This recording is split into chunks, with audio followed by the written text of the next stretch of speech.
Well, after this lively conversation, it's time to connect with Mrs. By the way, there is a mobile phone here. I don't know, it's Mr. Bagacellos? I guess, yeah, okay.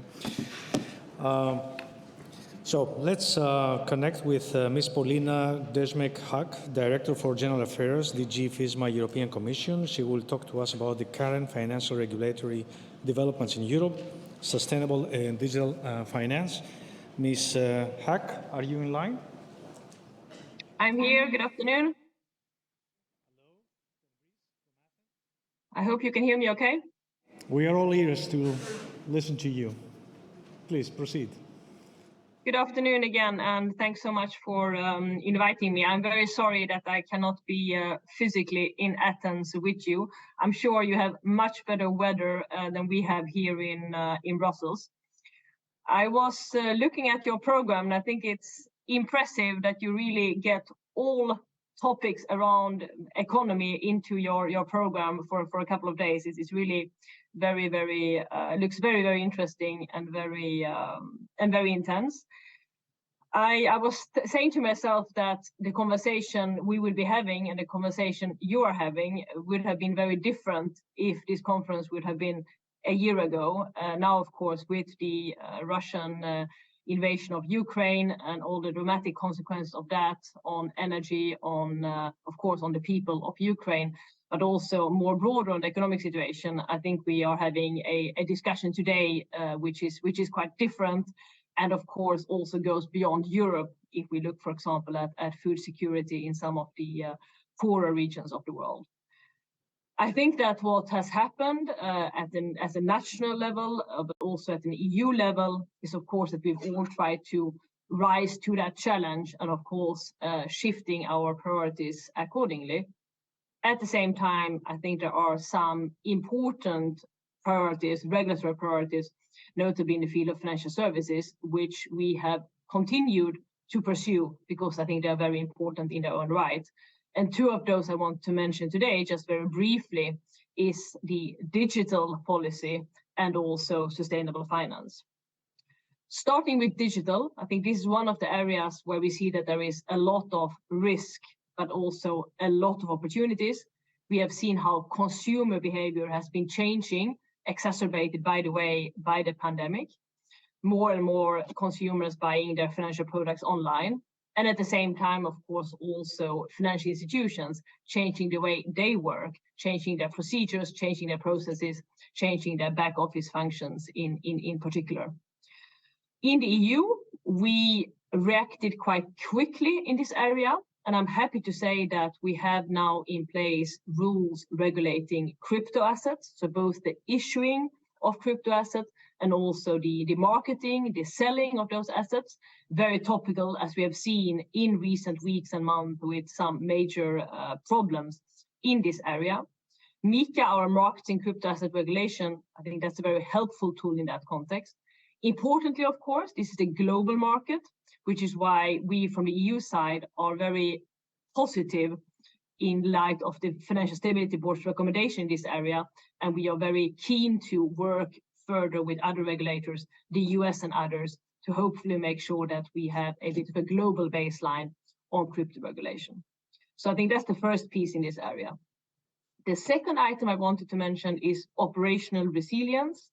Our financial institutions are more and more dependent on information technology providers.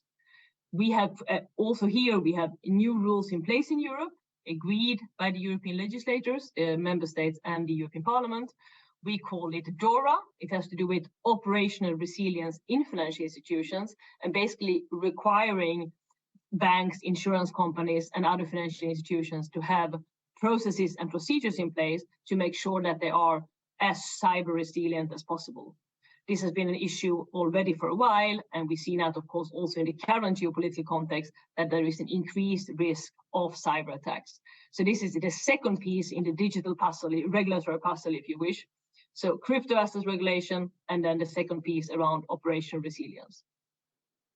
The third point I want to mention here, and it's a bit of a different nature, but it also fits under the digital heading, and that is the work that the European Central Bank is doing on the digital euro.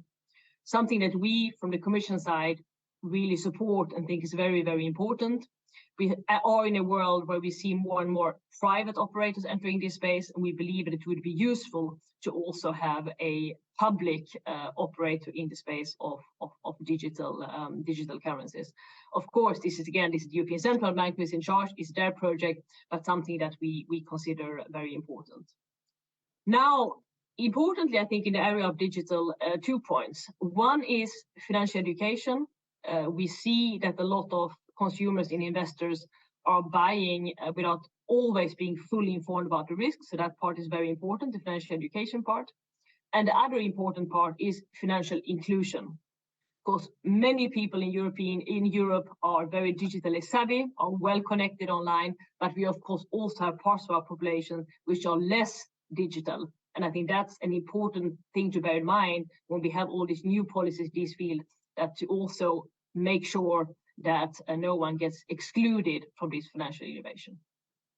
So that, if you wish, was on digital. Now moving on to sustainable finance.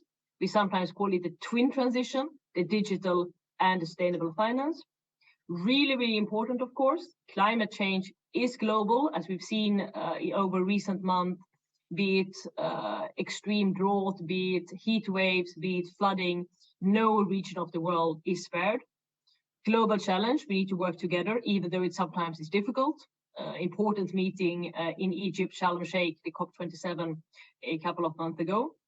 We believe in Europe that the green transition is getting even more important with the Russian invasion of Ukraine. We need to make ourselves less dependent on fossil fuels in general, and of course on Russian fossil fuels in particular. A lot of work going on in that area at the European level. What I want to focus on here is the sustainable finance part. We know that we need a lot of financing for the transition. Public finance can do a lot. And I know, by the way, that Greece is working a lot with some green budgeting initiatives, which I think are very, very positive. But of course, that's not enough. We also need a private sector to step up. And that is why the whole sustainable finance policy agenda is so important. 3 building blocks here at the European level, but one being taxonomy. That has to do with making sure that there is a common lexicon, if you wish, helping investors to channel investments towards sustainable projects, also to support the transition towards fully sustainable. So that's the first building block. The second building block is everything around corporate disclosures and financial reporting. We had quite far-reaching rules on that in Europe already. We have now recently expanded our framework with the new corporate sustainability reporting directive, which puts in place rather comprehensive obligations on all big companies, listed or not. They need to be clear on how they impact the environment, but also on how the environment is impacting them. So the double materiality, which we think is really, really important in this context. Also the obligation to have transition plans, very important also. The transition is, of course, at a system level. Our whole financial system, our whole economy needs to transit towards green, but that also needs to then be translated into very concrete transition plans at the level of individual financial institutions and at the level of individual companies. So that is the second part, if you wish, the corporate reporting and disclosure part. And then the third building block are our green bonds and other green standards. We have proposed a green bond standard that's a little bit the gold standard when it comes to bond issuances. And we also have our green and climate benchmarks, which at the portfolio level should help the investors to invest as green and sustainable as possible. Transition, I've mentioned that, really important. We know where we are, we know where we need to go, but we also need to support companies in that process. Important also in that context that the transition is as fair as possible, as just and inclusive as possible. And there, obviously, I think in particular about households, including the more vulnerable households and also SMEs. So having a transition which is inclusive and fair, I think is really important. Final point here is the global dimension. As I said, climate change is global. The challenges are global, so we need to work very closely together. important in this context from our perspective that we have standards and rules in different jurisdictions that are as interoperable as possible. Not all jurisdictions will do the same, and we know that. But what we would want to see, in particular in the area of corporate disclosures, would be to have a kind of a global baseline. Some jurisdictions would have gone further, as the EU has already done, but that global baseline is important. And that's also why we very much support the ongoing work between the EFRAG, which is the EU financial reporting body, and the work that is being carried out by the new International Sustainability Standards Board in Frankfurt. So global cooperation, absolutely key, of course, in all areas, but certainly including the ones I mentioned here, digital/crypto, and also sustainable finance. I think that the conference you are having here, which of course very much focuses on the US, but I think that is really a crucial part of Europe in this context. And I think these conversations you are having are really helping to find this global coherence and global interoperability. Thank you very much for inviting me, and have a very good afternoon. Thank you.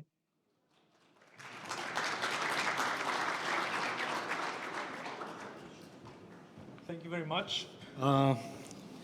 Ms. Hack, for your comments regarding the current financial regulatory development. And, κύριε, τώρα η χαρά μας να έχουμε μαζί μας τον κύριο